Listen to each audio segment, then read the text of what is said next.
So let's talk about all of this with Justice Malala, who is a political analyst and author, joining us from South Africa. Hello, Justice. Always so great to talk to you. This is quite a historic moment for South Africa, that the party that led the country to democracy should have lost so much power. It is now faced with forming a coalition with, I would say, with partners that might not sit well with them. Absolutely. It's historic. It's a game changer. And at the heart of it, as you said in your intro, is Jacob Zuma and his personality and his force of will and the fact that he's essentially rewritten the political landscape here. The ANC is going to find it extremely difficult to form a coalition because none of the parties that would have been a natural partner have done well at all. And so it now has to look to people that it doesn't like, people that parties that it hasn't had an amicable relationship with, to build these new coalitions that will become absolutely necessary in the next 2 weeks.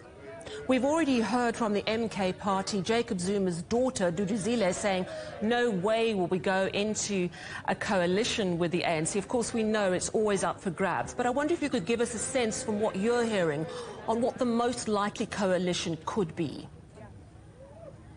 Well, you know, with the ANC at 42%, in fact, the lower the ANC goes, the more difficult the conversations become, because it cannot go to the EFF, for example, if the EFF does as badly as it's been doing. By the way, the EFF has also been eaten up by MK party, so it's a smaller party than it used to be.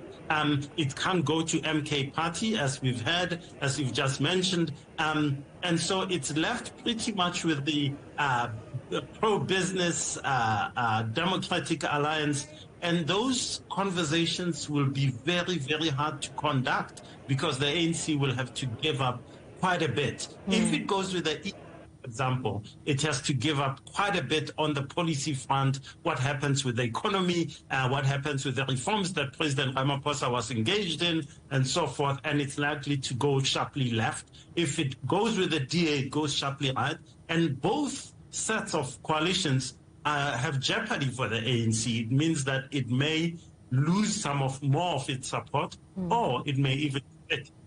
Yeah, and we're seeing that the ANC has lost, it looks like it, lost its majority in two key provinces, KwaZulu-Natal and the economic heartland of Gauteng. But at a national level, a coalition government could mean, surely, that we see some big players losing their positions. I mean, would the ANC, for example, decide, let's get rid of Cyril Ramaphosa, he's led us to these historic losses?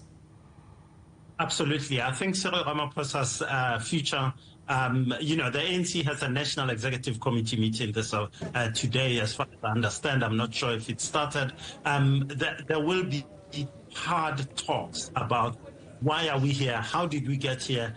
Is our leader, Cyril Ramaphosa, the person to be leading this movement? I don't expect him to be kicked out today. I do expect him to tender his resignation and say, I failed. I suspect that his supporters within that National Executive Committee will say, no, stay, and let's keep going. So it's up in the air, and down the line, I think Cyril Ramaphosa may find himself. You know, Justice, I think what's so concerning about this is what we've seen of coalition governments at provincial and local level is they're extremely disruptive to trying to get things done. South Africa as a country is facing such massive challenges, about 40% unemployment all told, huge crime problems, infrastructure issues, dealing with corruption. How much faith do you have in any coalition government to actually govern effectively, attract the international investment that is so deeply needed to grow our economy in South Africa?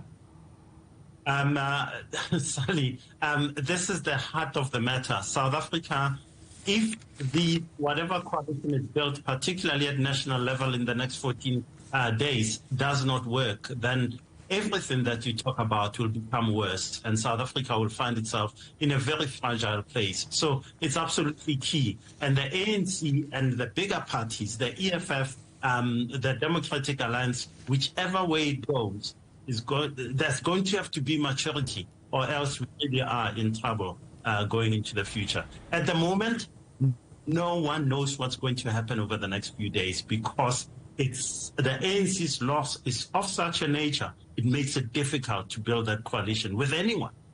All right. Thank you so much for your insights, Justice Malala. He's an author and a political analyst joining us from Johannesburg in South Africa.